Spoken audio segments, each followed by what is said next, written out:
Hare Krishna, everybody. Welcome to class 6 of the Bhagavad Gita. And we're starting at the beginning of the 5th chapter. We have the auspicious goal of trying to finish the 5th chapter today. I think we can do it. And we'll explore that together. It's great to be with all of you. And as always, we'll start with a little bit of kirtan. And Kelly, it's just you and Mahaprabhu, but go ahead and lead us. I know, I'm lost without you all.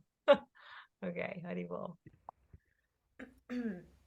Okay, so come into a comfortable seat, sweet souls. Turn your phone on silent. And do what you need to do to drop in here together. Maybe take a few deep breaths. Wiggle your earth suit a little bit. Take a deep breath in through your nose, fill up. Open your mouth, exhale, let it go. Begin with our opening prayers, this invocation, this honoring of all of our teachers, the acharyas, the saintly beings who have walked this path of yoga before us, bestowing the light of knowledge upon us, removing the darkness of ignorance. Take a deep breath in, fill up.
Prabhupada's appearance day, Key. Key and Gita group, Key. Haribo.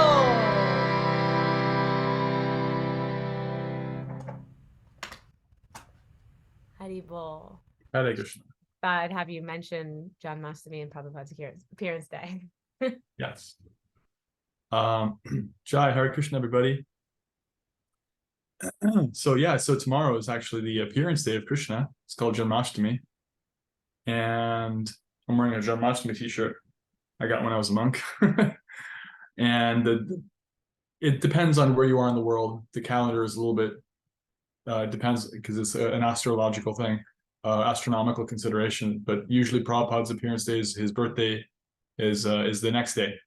So those are really tremendously important days. And I know that Srila Prabhupada so dedicated to spreading the teachings of Bhagavad Gita, and Krishna himself says at the end of the Bhagavad Gita, the one who teaches Bhagavad Gita and hears it, no one is more dear to him than that. So we're doing exactly the best thing we can be doing is thinking deeply about how to apply Bhagavad Gita to our lives. So thank you for that, your attentive ears. Great to be with all of you. It's our 6th class. We're starting the 5th chapter. And I'll just start with some opening invocation mantras. I'll even share them because they're from they're handy dandy Bhagavad Gita introduction shares it for us. Om Agyanatimirantasya Jnananjana Shalakaya Chakshurunmilitam Yena Tasmai Shri Gurave Namaha. I was born in the darkness of ignorance, and my spiritual master opened my eyes with the torch of knowledge. I offer my respectful obeisances unto him. Vanchakalpatarupyascha kripasantubhyevacha patitanam bhavanebhyo vaishnavebhyo namo namaha. I offer my respectful obeisances unto all the Vaishnava devotees of the Lord. They can fulfill the desires of everyone just like desire trees, and they're full of compassion for the fallen souls. Jai Shri Krishna Chaitanya Prabhu Nityananda Shri Advaita Gadadhara Shivasari Gaura Bhakta Vrinda. Hare Krishna Krishna Krishna Hare Hare, Hare Rama Rama Rama Hare Hare. Hare Krishna. So I like to start as I always do with just going over what we went over last time. We finished the 4th chapter, and just some things that stood out for me. We talked about different types of sacrifices. The word for sacrifice is yajna. In transliterated to English, it's usually spelled as Y-A-J-N with a little tilde on it, A, kind of a funky word, but it's pronounced yajna, sacrifice. And the idea is that, as Krishna says in 431, you can't be happy without sacrifice. And sacrifices, yajnas, they're done according to one's nature. So you can do yajna based on having an intellectual propensity or with your body, and with meditation in your mind and so forth. And they're meant to purify one. And it's in connection to the 3rd chapter, which was talking about how transcendental knowledge actually comes from doing service, doing our work, our karma, in a mode of service. And there were some nice comments and reflections about action and inaction and how they can be mistaken for each other. This is a classic verse from the 4th chapter and a classic point of our philosophy. But I'd like to open it up. Anything that you heard last week or that you read, or that's been coming up in your practice or your thinking around Bhagavad Gita, even just a few words to help jog our memory and get us in the flow. Love to hear it. Anything at all. I got something. Yeah. Hi, Hare Krishna. Hi, everyone. I was just remembering. So last time you talked about yajna meaning sacrifice and something else, and I can't find what the other thing was. But it had like 2 meanings. Do you know what I'm talking about? It could have been when I was saying that karma means the thing you do and the reaction that comes back from the thing that you do. It's kind of. It was like the way that you sacrifice something, but I wrote here sacrifice, and I also wrote Lord. Oh yeah. Yeah. So the word yajna is also a synonym for the Lord. It's actually one of his names. Yeah, so that actually clarified a few things from the first couple of times that I read this, because I didn't understand how it was both. So I thought that was really interesting. That's it. Yeah, he's the supreme enjoyer of all of our sacrifices, as he's going to say in the 5th chapter. Thank you. Anyone else with any reflection, any comments? Anything that stood out from your readings or the class that you attended live or the recording? Let's get at least one more. One of the things that stood out to me, because I'm always looking for little ways that I'm doing something and maybe I don't know it, that's actually improving my spiritual foundation and my spiritual growth. So anytime I can learn a way that I'm actually already doing something that's helping me on the path is really sweet. And I think the thing that I took away from last week is that even by being a part of this group and asking you questions and asking each other questions and working with Kelly, which I do outside of this, that just by the action of speaking with people that are more learned like me, learned than me, that I'm actually helping my own spiritual journey. Thank And you. I find that really comforting. I find it comforting too for myself, and it works. It's very true. It's practical. And Krishna mentioned in the 4th chapter that Tadviti pranipatena pariprashnena sevaya upadekshanti te jnanam jnaninas tattvadarshanaha, which means that just try to learn the truth by approaching somebody who already understands the spiritual science. And he gives a few things. He says there, inquire from them submissively, render service unto them, and there was 3 things. Pariprashna, ask questions. You ask, even pariprashna, we mentioned that technically means like asking all the way around a topic. Pari is like the same root as the word perimeter. All the way around. You can talk around something. You can be really thorough with it. Just like Arjuna is being in the Bhagavad Gita, he asks a lot of questions. Sevaya, service, and listening with humility and attention. So that's the process, and it works. And we gave the kind of like allegory of just going to a school where they teach something, not necessarily spiritual, but if you have the right attitude, that makes so much difference. You know, I can say as a teacher or someone who does some teaching that my heart goes out to anybody who attends anything that I'm talking about and is sincere about. It's not at all a detriment if they don't know about it already or they have questions. In fact, that's actually in many ways a good thing. There's an old kind of a joke, kind of like a story. There was an expert piano player, piano prodigy, genius, and towards the end of his life, he retired from, performances and started teaching piano. And he gets together with his friend and says, this is my flyer for my piano lessons. His friend looks at it and it says, I think there's a typo here. It says, students with no piano training, $50 an hour. Students with piano training, previous piano training, $100 an hour. And the master says, no, this is not a typo, because those who have previous teaching, they have to unlearn so much of what they've learned. They have to unlearn all their mistakes because they think they already know so much. So it costs me more. It takes more work. It takes twice as long for me to actually get them to the level that they want to get to. So that humility and openness and just hanging out and being around and talking and opening one's heart in that sangha of like-minded persons who are spiritually interested, and especially if there's somebody more spiritually advanced than you, more experienced in the room, that's the room to be in. So yeah, thank you for that. Beautiful. Any other reflections before we get into our 5th chapter? I really love how you said that the culmination of all spiritual knowledge is to realize that or Krishna, that I'm with you. Yeah. Right? Like we're never alone through all of the trials, tribulations, the beauty, the amazing parts, but also the challenging parts. That's like actually what all of this is leading us to realize that divinity, God, Krishna is always with us. Yeah. It's a very personal thing. It's a very personal connection, person to person, heart to heart. That's it's very touching. Thank you. A lot of people reflected about that. Okay, so moving into chapter 5. Chapter 5 is called Karma Sannyas Yoga, Karma Yoga, Action in Krishna Consciousness. The third chapter is called Karma Yoga. And this is, again, Karma Yoga, but little more like specifically how to actually act in Krishna consciousness, dedicating your work to the Supreme.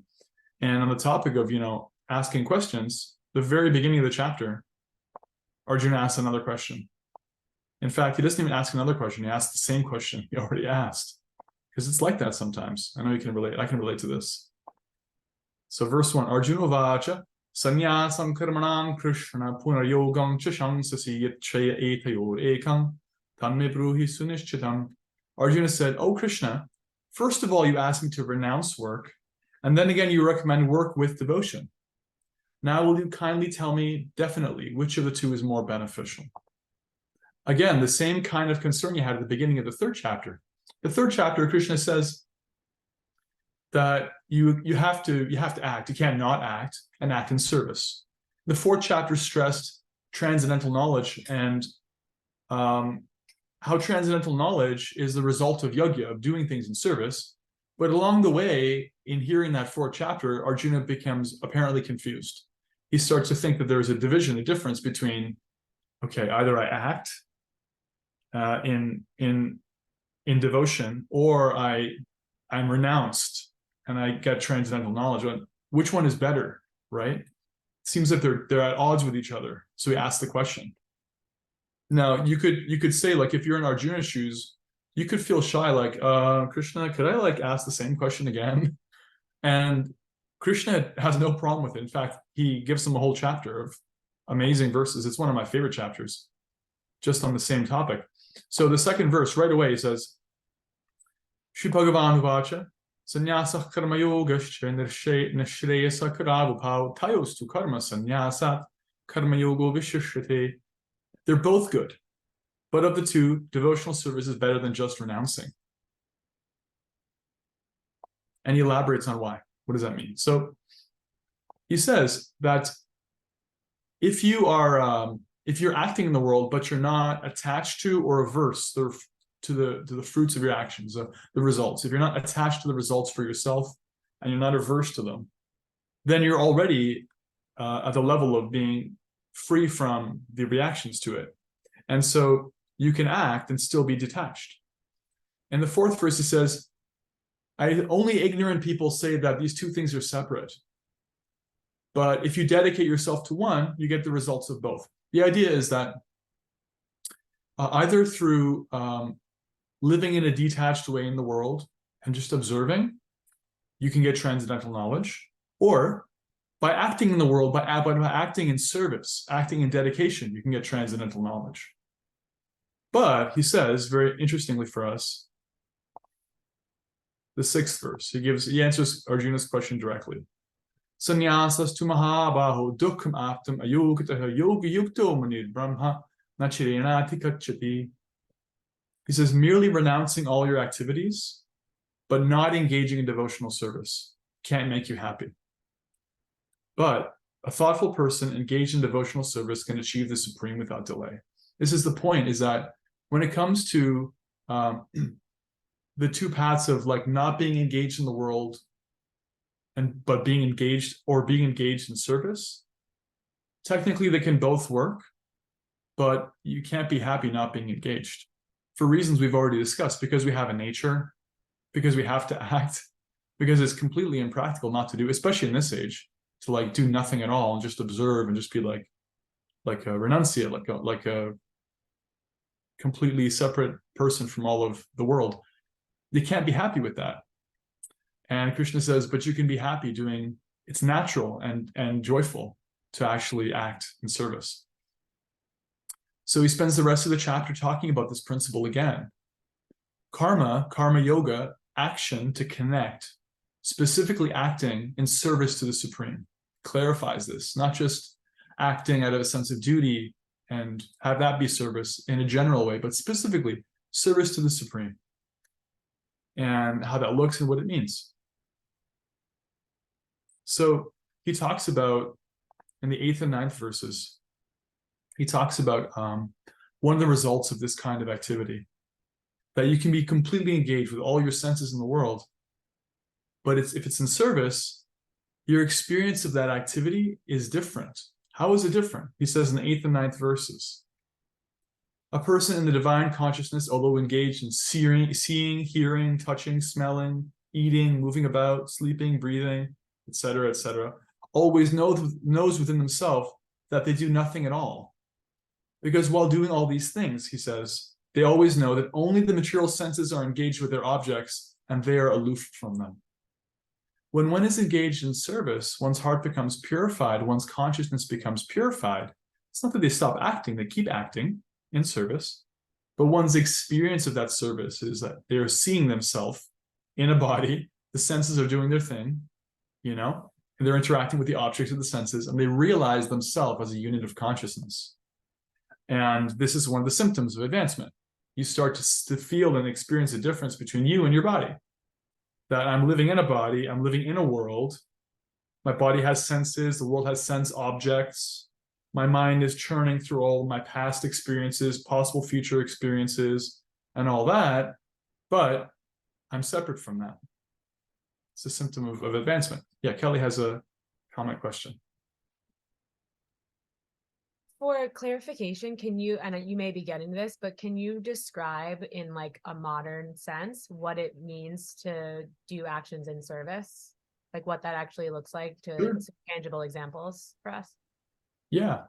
So you, let's say you have a house. Anybody here have a house? Live in a house? Have a roof over your head right now? Most people. Or they're right outside their house, in the yard of the house. Okay, me too.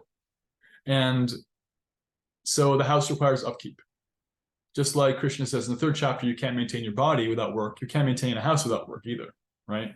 One of the things we learned as monks is to be really clean and pick up after yourselves, and it's important. And so that doesn't stop just because you're cultivating, detachment from the world. No, you're cultivating detachment through service. So you clean your house. How is it that service, you see that, well, actually, this house belongs to Krishna, and I'm the proprietor. I'm the what is it called? The steward for the actual proprietor. I'm like the little floor manager of the restaurant, but I don't own the restaurant. This is Krishna's house, and in this house, our activities and the people in it are dedicated to Krishna. We're trying to advance, and even our material activities, such as they are, they're just to keep the engine of the body and mind going, so we can keep advancing spiritually. So I'm trying to keep this place for his pleasure clean, because that's nice and it's good. I don't want to have a pigsty for Krishna. Maybe we have a picture of our gurus or spiritual teachers. Maybe we have the Bhagavad Gita, which is also Krishna. Maybe we chant Hare Krishna in the home. Maybe we have a picture of Krishna. Maybe just in our mind, we understand that this is a place for Krishna, for the Supreme. And so we conceptualize the home differently. And no one can tell from the outside looking in that this person is cleaning a temple. This person is actually cleaning a spiritual place out of service, because they've got a broom, they've got a dustbin. It looks like the same old, but the experience is different.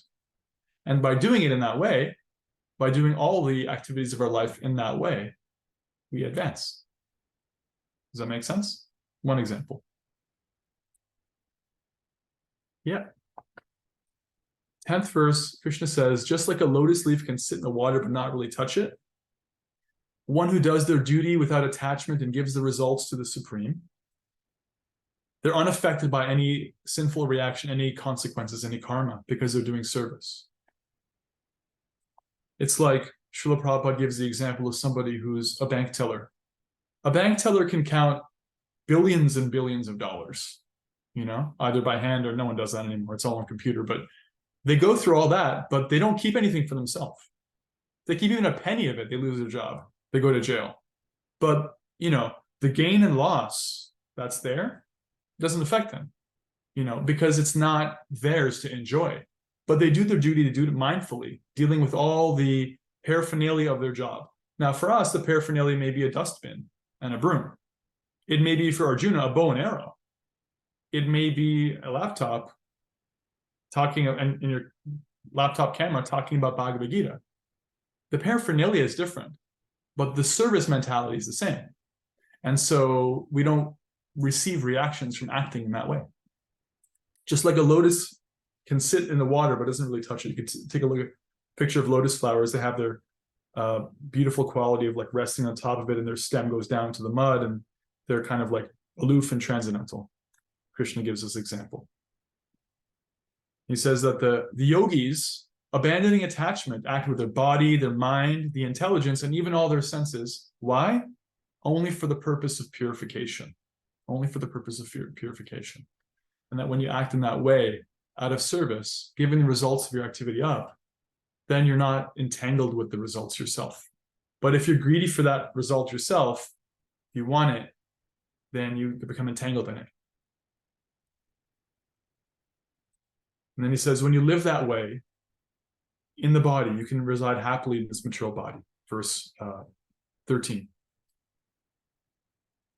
So in 14 and 15, he mentions how, although we can see that, just like an advancing yogi can see that, well, I'm actually not doing the thing. My senses and their sense objects are interacting.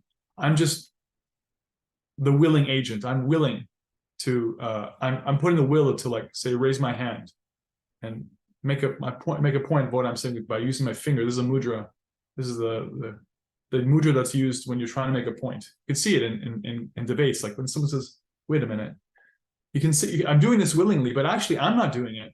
It's like this construction of flesh and blood and nerves and so forth interacting with, the senses and sense objects.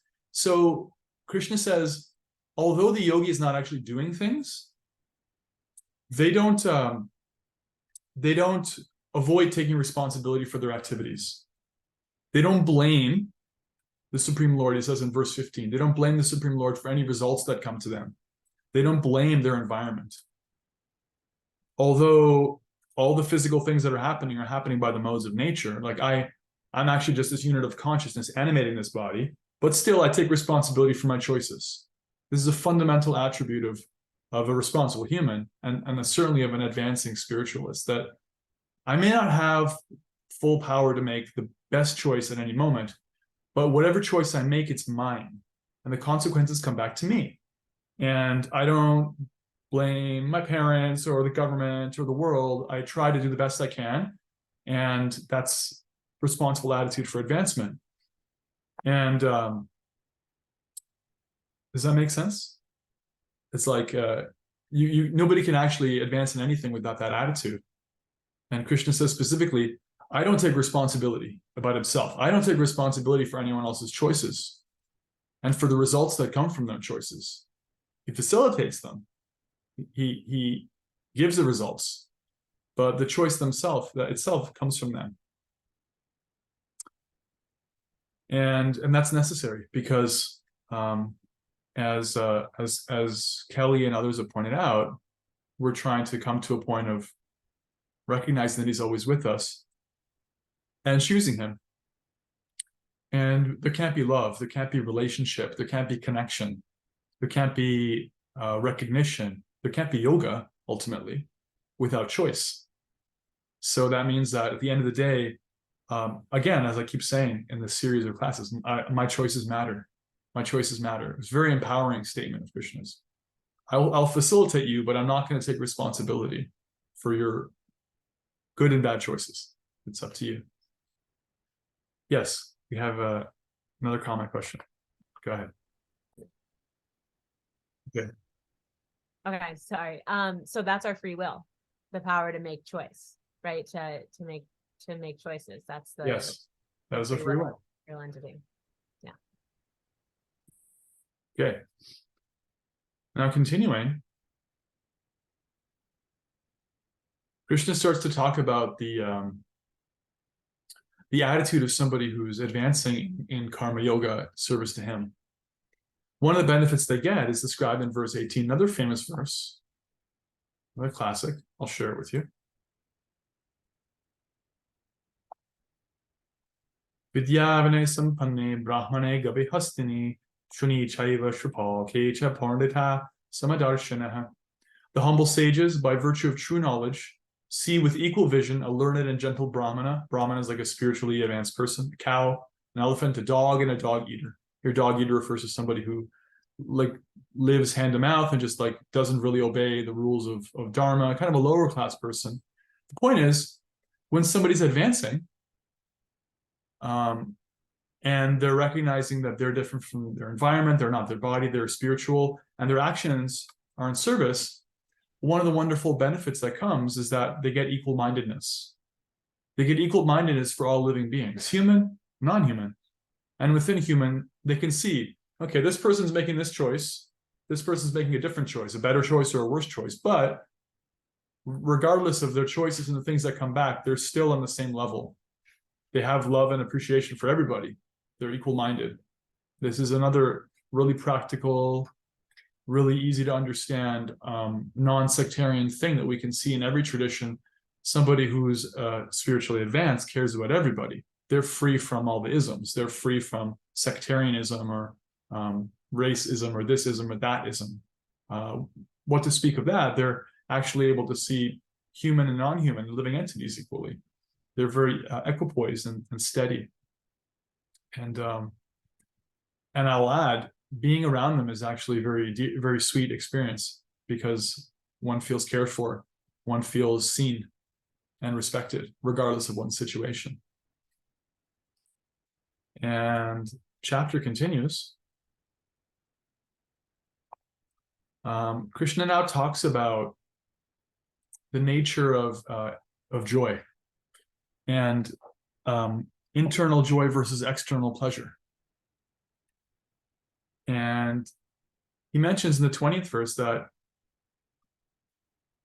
somebody can be understood to be situated spiritually in transcendence when they don't rejoice upon getting something desirable, and they don't lament when they get something undesirable. Meaning, if you win or you get the thing that you wanted, or it's like a good result, you don't become like over the moon and intoxicated by that. And similarly, you don't get like completely flabbergasted when things go bad. Exactly. This equanimity is a sign of advancement, right? It doesn't mean that you don't care. It doesn't mean that it doesn't matter at all. It can matter, but not being swept away by all that. It's a symptom of advancement. And how is that possible? In the 21st verse, it says, Bahyeshu sparshu saktatma vindati atmani yatsukam. This means bahya sparsheshu asaktatma, not attached to the happiness that comes from the external, vindati atmani yatsukam, but enjoying the pleasure, the joy that's within. This makes it possible. This is a symptom of somebody who's advancing too, is that when one does service, when one lives in a mode of service, one gets the results of that. One gets that higher taste that Krishna mentioned as early as the 2nd chapter. And it starts to really pay off. How does it pay off? One becomes detached from external pleasure. And we can see that in life, the external pleasures and pains are going to come anyway, right? Just like if I took a poll of the room, we would hear, some people here really love summer. Some people love winter. Some people don't like either. There's always different preferences. Well, it's becoming fall now. And however you felt about the summer, it's ending. And so whether we like it or not, somebody can be thrilled. Like, I really like the autumn. I've always liked that season. Someone else can be like, oh no, there goes my, surfing season or whatever. But they're going to come. The happinesses and distresses of the external world, they're going to come over and over again in waves, just like the seasons. Krishna said that too, chapter 2. But when somebody's source of happiness is within, which is possible when one is doing service and is living in a mode of service, then they don't get swept away by all those pleasures and displeasures that are there externally, right? Without that internal anchor, without that mode of service, without that yoga, it's not possible to be steady. It's not possible to be unattached to what happens. The less advanced somebody is spiritually, the more they're knocked over by all the little dramas of life. And life is full of them, right? They're practically every day something's going on. In fact, if you look at it on the cellular level, there's like so many things happening. It's like an endless soap opera, just living in a body. But the more spiritually advanced you are, the more you can see these things are happening. You're not like blind exactly. You're okay. You're steady because you have that internal anchor. You have that source of deeper pleasure, joy, spiritual joy. And Krishna elaborates on this in a beautiful way. Verse 22. How are we doing? Am I going too fast? Is this okay for everybody? Anybody want to ask any questions about anything so far? Feel free. I'll give you a second to think it out, write some notes. Raise your hand if you'd like. Okay, it looks like we're good. Right, so external pleasure, internal joy. In verse 22, Krishna talks about this. It says, Yehi samsparsha bhoga dukha yonaya evate aryantavantah kaunteya nateshu ramate buddha. Buddha, we see this word, just like the Buddha, means the intelligent person, one who knows. An intelligent person does not take part in the sources of misery which are due to contact with the material senses. O son of Kunti or Arjuna, such pleasures have a beginning and an end, and so the wise person does not delight in them. Doesn't mean you don't engage externally. It's not possible not to engage externally. You have to engage externally. That's what the senses are for. But one doesn't take delight in them. One doesn't consider that their shelter, consider that their center. They don't look for that. They don't try to cultivate that and invest in it. They don't think there's something in that for me. You know, there's going to be some pleasure, there's going to be some pain, but Krishna's pointing out that all the pleasures and all the pains of our senses interacting with the sense objects, they all have a beginning and they have an end. So the wise person doesn't get caught up in them, even though they're happening over and over again. They don't get caught up in that because they don't have a beginning and an end. And the spiritual happiness that they're experiencing is better and also timeless, better than the temporary here today, gone tomorrow happiness of, oh yay, it's September, boo, it's October, or what have you. Make sense? In fact, he gives an analogy. Dukkha yonaya. He says that this kind of happiness is born of the womb of misery. In Sanskrit, the analogy is given, born of the womb of misery. Any happiness you get that comes from connection to external things, it's a little baby misery. It's going to grow up and make you unhappy because that happiness, that so-called happiness, that pleasure, is going to cheat you. It's going to come and it's going to go. The idea is that if we think that's what it's all about, then we're going to hurt, right? Then we're going to actually be suffering tremendously. And again, just to make it like crystal clear, or kind of reiterate this point, that consciousness is only possible when we're experiencing a higher standard of joy through spiritual connection, which Krishna is making the point happens through service. And he says that if you can, while you're still alive, before you give up this body, if you can learn to tolerate the urges of the senses and rein in the forces of anger and of desire, then you can be happy and well situated in the world. Doesn't mean repressing them. Repression, you can't be happy repressing anything. You repress anger, you're just going to freak out on somebody worse. You repress desire, it's like compressing a spring, it'll just burst on you. That's not what he's talking about. He's not talking about repression, compression, suppression.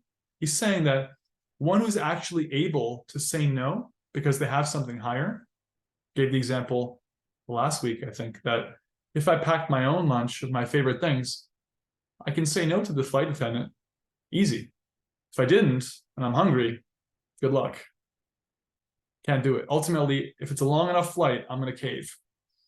And so Krishna is saying, if you can learn to not be blown away by the externals because you have your internals, then you can check desire and anger. You can actually rein them in. They can be dealt with, and you can tolerate the pushings of your mind and senses. You can tolerate that. Then you can be happy. Otherwise, you can't. And the point I wanted to bring up about that is that it's not possible to be happy with uncontrolled senses and an uncontrolled mind. Anybody can relate to that. It's like if you have a mosquito bite, your whole day can be ruined if it's really bad. Everything else can be great, but if you start to really scratch that thing and you can't get it out of your mind, it's torture. Because then you're stuck in that cycle of like, okay, I'm good for about 7.5 seconds and then it gets worse. Then I got to scratch harder, right? Actually, you just got to tolerate it. That's the only way around it. Okay, mosquito got me. I did my best in the world. I went out, I put out my, repellent. I did all the best thing I could do, but still I can't control the fact the mosquito got me. What can I do? Just tolerate it. Because if I start to freak out and control it and try to control that which I can't control, I'll just make it worse. So Krishna is saying, if you can actually get to that place of tolerating all the comings and goings, because you have enough in your life that's joyful, then you can be happy. That's actually peace in life. So yeah, we're almost done this chapter. Let's complete it. In the last verse, Krishna gives a full-fledged peace formula. We had some talk about the peace formula, peace verses about peace. I just talked about peace through tolerance. There was a verse in the last chapter about peace, and in the second chapter too. And this is the full-fledged peace formula. So if anybody comes to you and they say, how can I have peace? How can we have peace in the world? What's the peace formula? Refer them to Bhagavad Gita 5:29. Bhoktarang yagnetapasang sarvalokam suhridang sarvabhutana nyatva mang shantim richati. Shanti. Anyone know this word shanti? Yeah, shanti means, what does shanti mean? Peace. Shanti means peace. Krishna is talking about shanti. How can you have shanti? He explains it here. You can have shanti. 3 things. This is a peace formula. The person in full consciousness of me who knows, 1, that I'm the ultimate enjoyer, the ultimate beneficiary of all sacrifices. 2, that I'm the controller, the Supreme Lord. And 3, that I'm the best friend and benefactor of everybody. They can actually have peace. So in material consciousness, I think that everything is for my pleasure. Right? Arjuna thought going to war is for his pleasure, doing his duty is for his pleasure, being a warrior is for his pleasure. I can think giving this class is for my pleasure, right?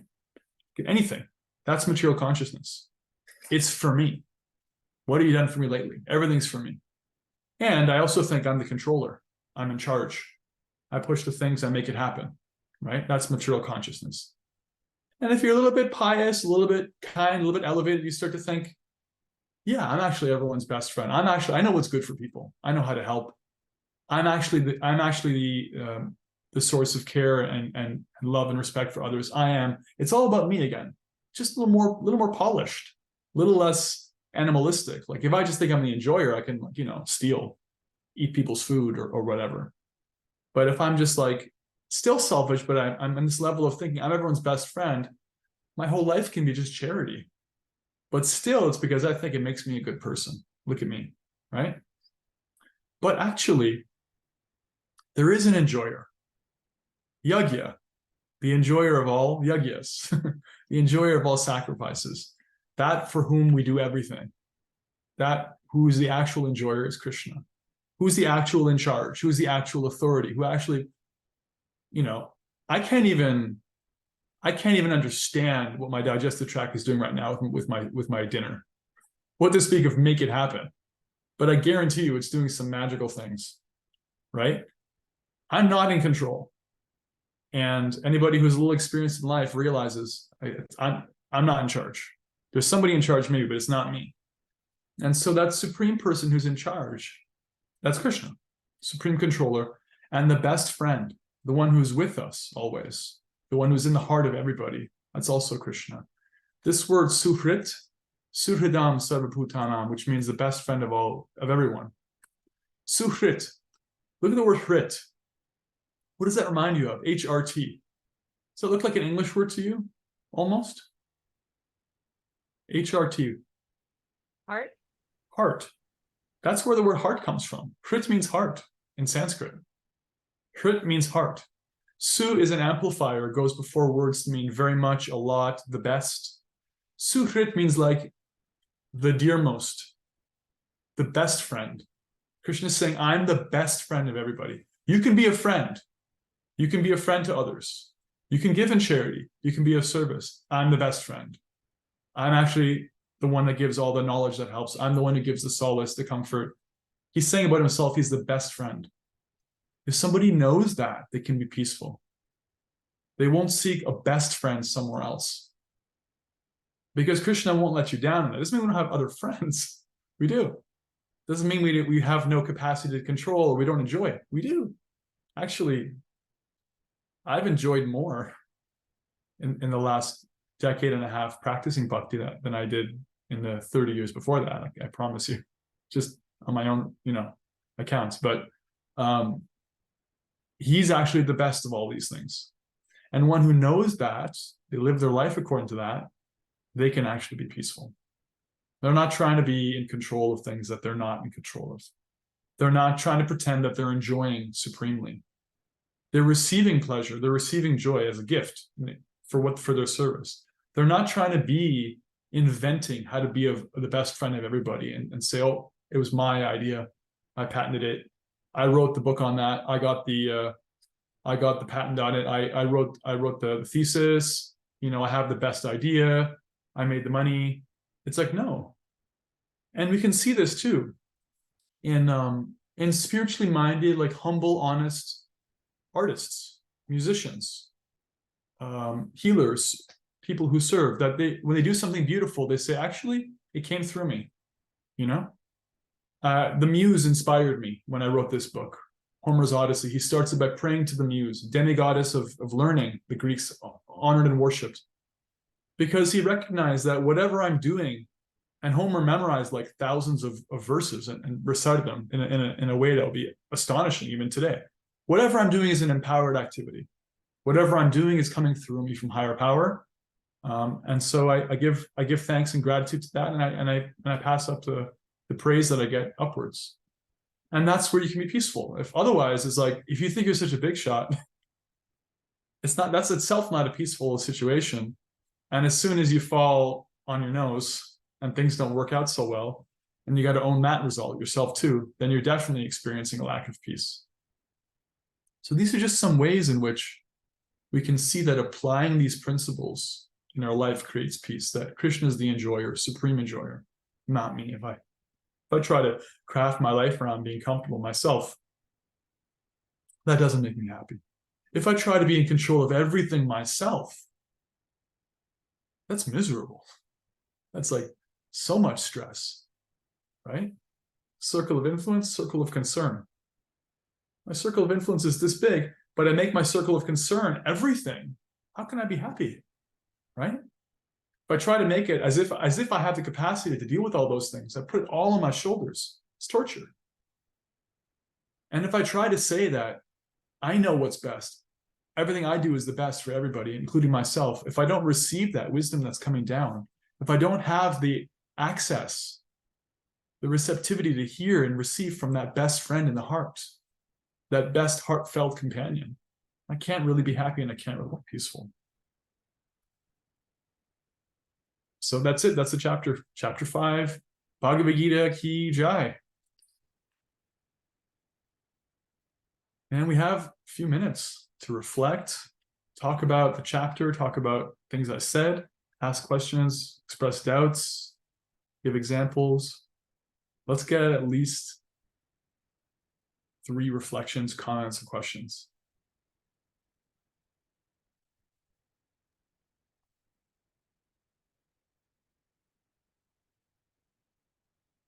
Reflection means anything that stood out. Something that stood out to me, can you hear me? I can. Was what you just said. That was kind of a good way to just mic drop the ending. At least for me, the circle of influence and the circle of concern, just as a, pattern in my life to be overly concerned about, trying to make sure all is well with the world.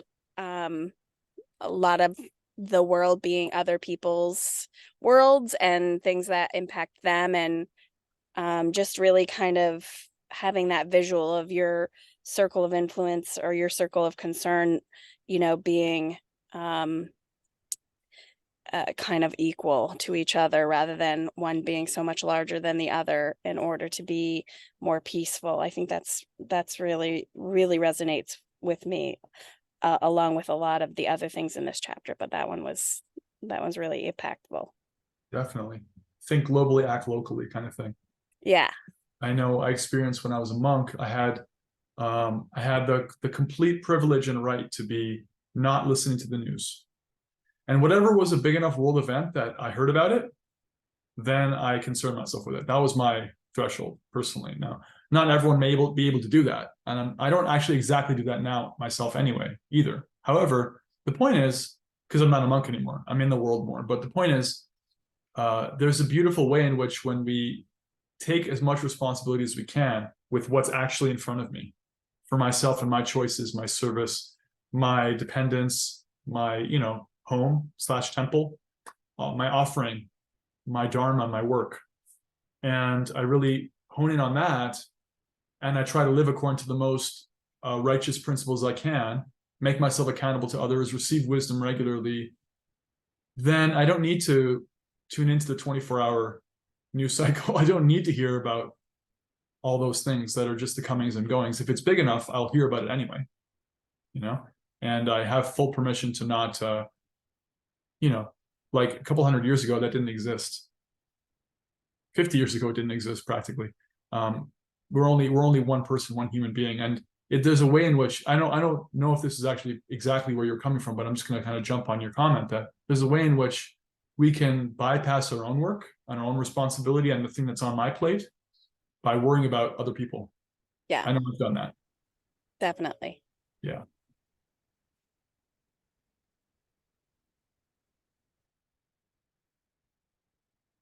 Leanne. People. One of the things that really stood out to me, because I can feel this in my practices and just I have, experienced it, so I understand. But when you have an internal anchor, you can be steady in the world and in, moving through the day and life. So, Right. yeah. That's Thank right. you. Have an internal anchor, you can be steady. Yeah. On the other end of the spectrum, if you look at like, I guess a good example is like a child, right? Children, they have this wonderful ability to just be in the moment, but other than their parents, they don't really have a whole lot of anchors. Like they're because they're learning so much and growing so much, their whole, especially when they're really young, their whole thing is just taking everything in. And so they're falling all over themselves to take different experiences in, and they're kind of blown away by everything. And that's great. At the same time, that's a temporary situation. One is meant to come to adulthood.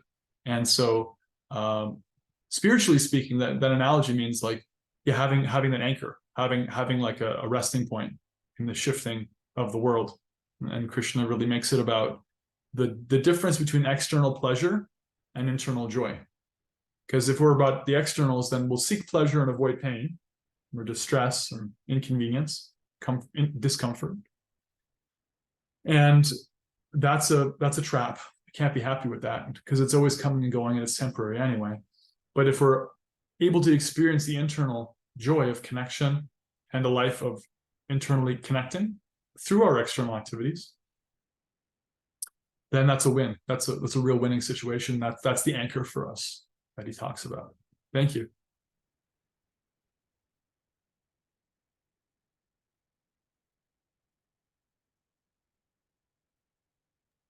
Sort of building off of what Leanne, and what Leanne said and what you just said, Shamya, I loved how you said that the more spiritually advanced you are, you have an internal anchor of spiritual joy and you aren't as rocked by the daily soap opera of life, right? And it can really be like a soap opera, and how it's not possible to be happy without controlling the senses, which is tolerating the comings and goings because you have inner joy.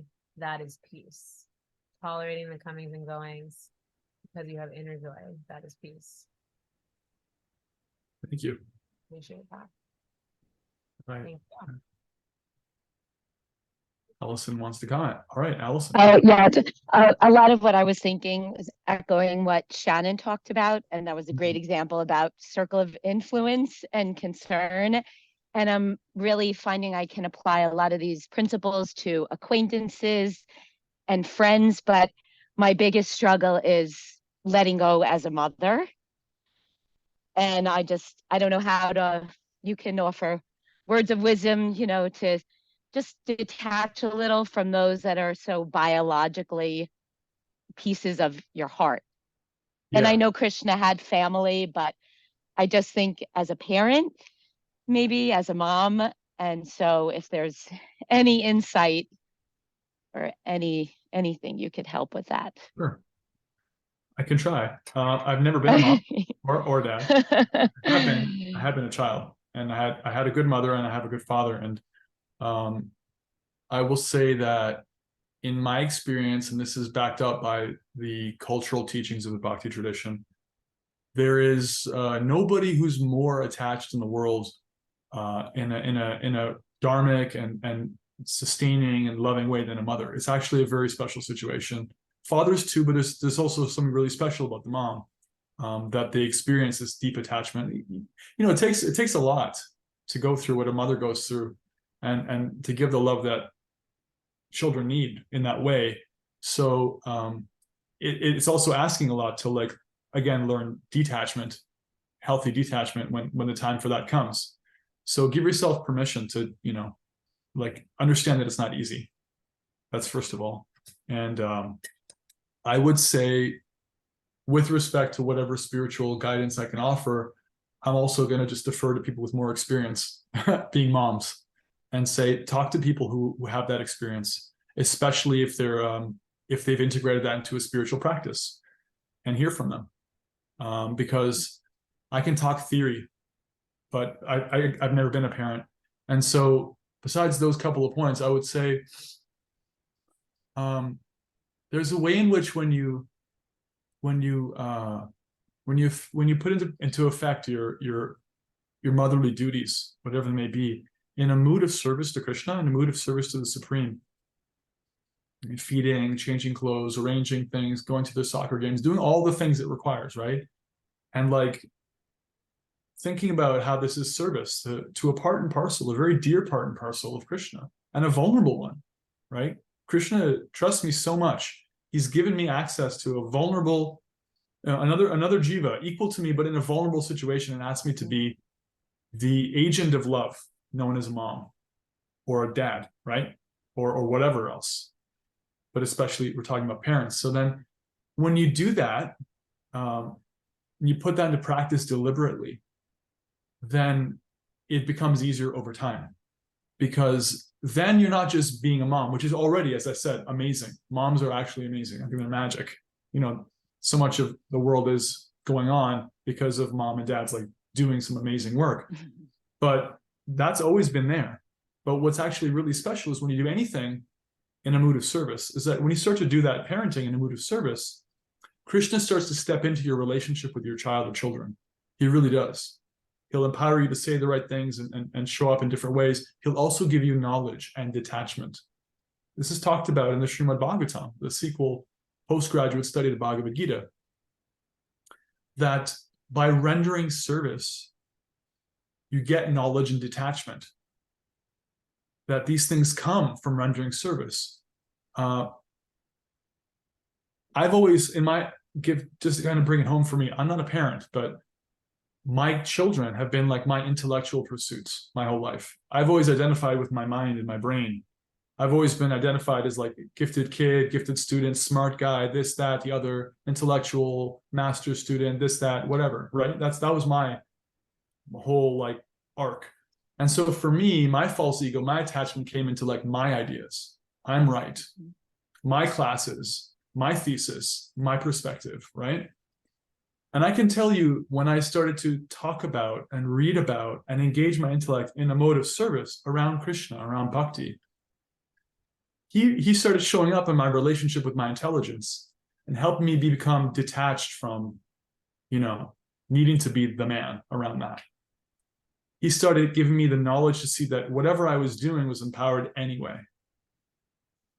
you'll see that for yourself, that I got to take care of these kids. I got to do this. I got to do that. Yes. And I can't even digest my food without help.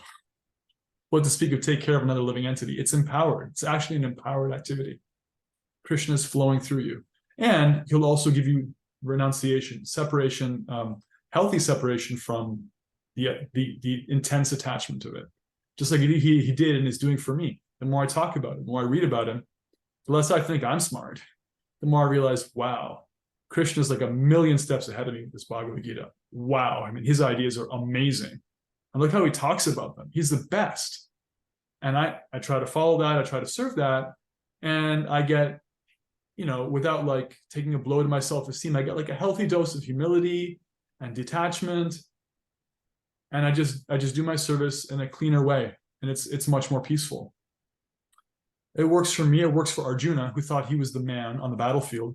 And it works for moms and dads. Right. So, yeah.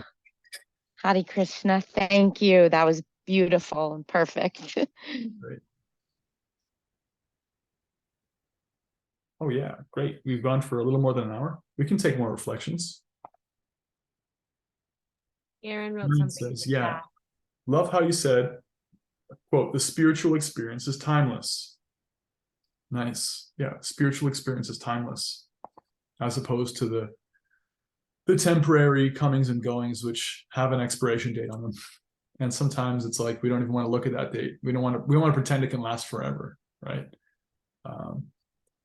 And that kind of like living in denial around that, or being attached to that temporary situation is pretty much what material culture is all about. It's all about like distractions and float from one distraction to another distraction. And it's not a timeless experience, actually. It's actually like the opposite. It's very much like things get stale, so I have to fill the void again. And spiritual life is very much the opposite. It's always fresh. It's actually so much fun.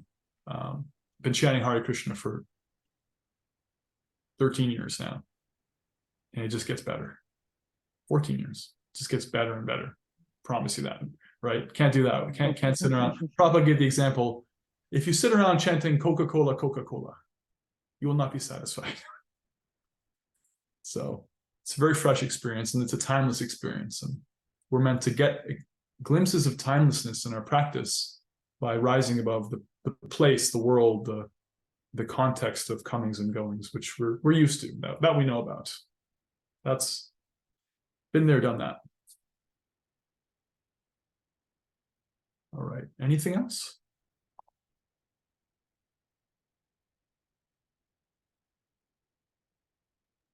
I'll just say one thing. I think this is one of the chapters that feels like a struggle for me, because it's asking to release all of the anxiety or these other expectations that we have because we live in this materialistic world, and also pleasure, and how we find pleasure. So that's just something that I notice about myself. I've took a lot of notes in this chapter and reading it, of like, this is the struggle that I have, is not trusting, I completely trust, I believe in, although this language is different for me, but my whole life I've believed in a higher power or God. I felt carried through most of my life through difficult times. I would say that I do have a relationship where that is my best friend. The person that I could always rely on was higher power God.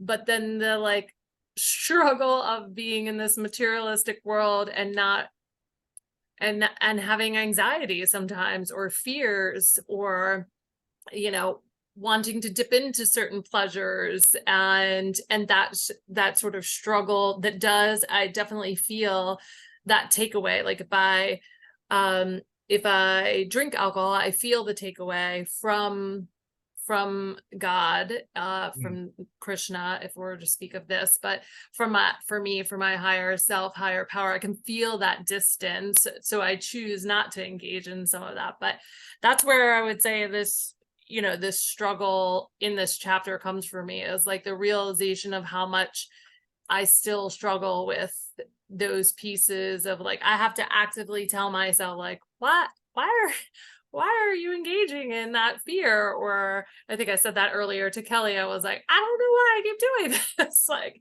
why do I keep going to a fear place when I know everything is going to work out? It has my whole life. Like, Yeah.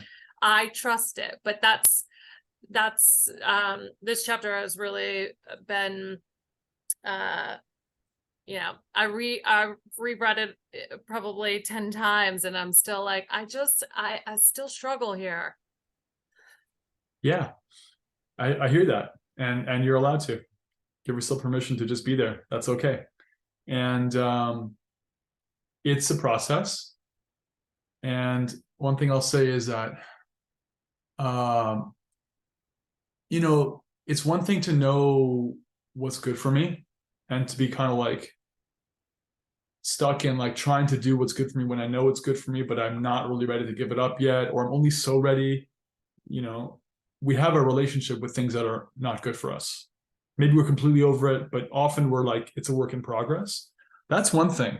But it's another thing to actually, get the experience of spiritual joy and the alternative, right? And that experience is its own motivation, is its own strength, is its own knowledge, is its own detachment. That brings all those things with it. Aside from our like creating structure and regulating, and I'm going to do this, I'm not going to do that, I'm going to wake up early and not going to go back for seconds on the ice cream, not going to go to the bar or whatever, right? That's good. Krishna says in the 3rd chapter, you should regulate your life. But it's not what's going to take you all the way to spiritual joy. You can't regulate yourself to bliss. You just regulation creates train tracks so you don't fall off too hard one way or the other. Get enough sleep, don't overeat, don't do things that drag you down, try not to drink flammable substances. Alcohol is not going to help you go realize God. That's true. But not drinking alcohol, waking up early, that's not going to make you joyful. It's just going to create a better, slightly happier, like more functional life. What's going to make you joyful, capital J, is engaging in service, bhakti. And when you're doing that alongside your necessary, like absolutely going to be there, material life, then you'll start to let go of those lower things naturally. Krishna is talking about that process. He's talking about that process. And the other thing is on the nature of processes.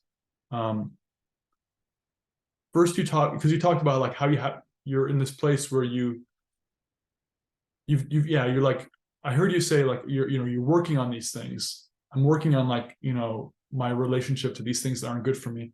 When we start with something, first of all, we don't, how does it go? There's 4 different levels. First, you're automatically bad. Like if I try to learn the violin, I can just pick up a violin for the first time and think I'm great. And everyone's like, no, you're really bad. Then I advance to level 2. I realize I'm bad. Like I actually have to become aware of the fact that I need to do work. And then I'm good, but only when I really think about it and I apply myself. That's level 3. It's like I actually like have to take my lessons and really practice on pressing the note properly. And then I sound okay or even good. And then when you're really good, it's natural. It flows. You don't have to think about it. That's mastery, right? So even realizing like, wait a minute, I actually have room for improvement in this part of my life. That's already advancement because that's level 2. Level 1 is I think I'm perfect. I'm great though. I'm exactly perfect the way I am. All my choices are absolutely ideal. That's like the naive, childlike level 1, I'm the best. I play the best violin. What are you talking about? But no, I'm actually really bad. I need to work on it. What to speak if you're at level 3 where you're like, okay, I can be pretty good, but I have to really focus on it. That's better than level 2. And then you can become a virtuoso. Virtuosos don't have to think. You don't think when you're playing an instrument you're really in tune with. You just flow, You don't think when you're dancing. You don't think when you're in that flow, right? So similarly, Krishna is creating a path for us to come to a flow state where through practice, we work on our weaknesses, we regulate ourselves, and then consciously become adept, and then become unconsciously adept, naturally flowing. to where, you'll spontaneously make choices that are good for you because you already have something better.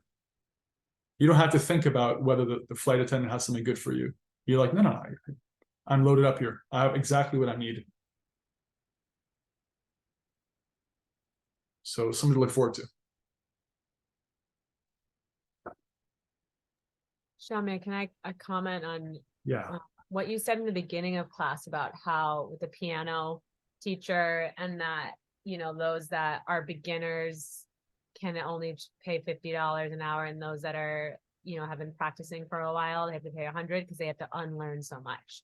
Right. Right. And so it's like, this is also part of that unlearning it's also part of that unlearning process of like knowing so many things and having trust and faith in your life, but also because of material conditioning and the gunas, material energy, where like that fear mentality also is there. Yeah. We're addicted to worrying. We're addicted to anxiety. Mm-hmm. So it's it's a real addiction. It's a real thing. We have to unlearn that. Unlearn that, yeah. So, and then the chat, and we'll wrap up with this. Samantha asked, what was Arjuna's original question? And then Justin reiterated it. Which one is better, renunciation or working in devotion? Krishna says they're both good, but working devotion is better because it's joyful, it's natural. And Caitlin has to jump off. I think we all have to jump off now, unfortunately. But we'll continue. We got through a whole chapter. Hooray. So bravo to everybody with their attentive ears and questions. And we'll continue on WhatsApp the next 48 hours. If you can give any reflection, anything at all, just to reflect back in the thread. That's fantastic. And we'll have this recording up on YouTube. Hare Krishna to our YouTube listeners. Yes, Kelly. What is did you say this? We're reading this chapter. That's the homework. Yeah, read chapter 5. Okay. Chapter 5 verses, just 29 beautiful verses. That's our homework for the week. And for those who are celebrating Janmashtami, Srila Prabhupada's appearance day, we can sit in gratitude, try to increase our hearing and chanting of Bhagavad Gita, Krishna's Mahamantra, our mode of service, and try to put into practice whatever it is we have to work on right now to increase our devotional mood or bhakti mood in our lives. Hare Krishna. Thank you so much, everybody. See you in a week for chapter 6, the chapter on meditation, asanas and breath control, yogis, and that whole classic scene, that aspect of yoga. It's just one of the aspects of yoga Krishna deals with in chapter 6. So we'll talk about that. And it's another really good one. So thank you very much. Haribol. Thank you. Haribol, thank you. Thank you.